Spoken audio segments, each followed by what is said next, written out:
ఓం నమో వెంకటేశాయ. ఆధ్యాత్మిక విశేషాలకు స్వాగతం. ముందుగా ప్రధానాంశాలు. ఖమ్మంలో కొలువైన శ్రీ శారదా అమ్మవారి ఆలయంలో కుంకుమార్చన జరిగింది. అర్చకులు ఉష్ణకాల ఆరాధనలు పూర్తి చేసిన తర్వాత పట్టు వస్త్రాలు, ఆభరణాలు, పూలమాలలతో అలంకరణ చేశారు. ఆ తర్వాత సహస్రనామాలను పఠనం చేస్తూ శ్రీచక్రానికి కుంకుమ పూజలు నిర్వహించారు.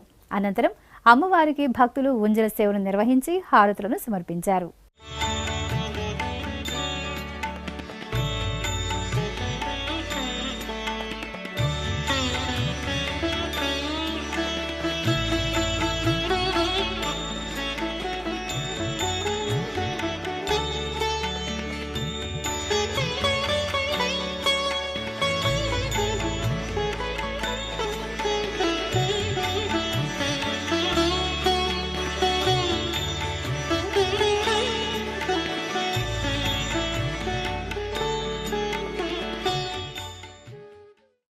ఆధ్యాత్మిక విశేషాలు ఇంతటితో సమాప్తం. తిరిగి రాత్రి 10 గంటలకు ప్రసారమయ్యే ఆధ్యాత్మిక విశేషాల్లో మళ్ళీ కలుసుకుందాం.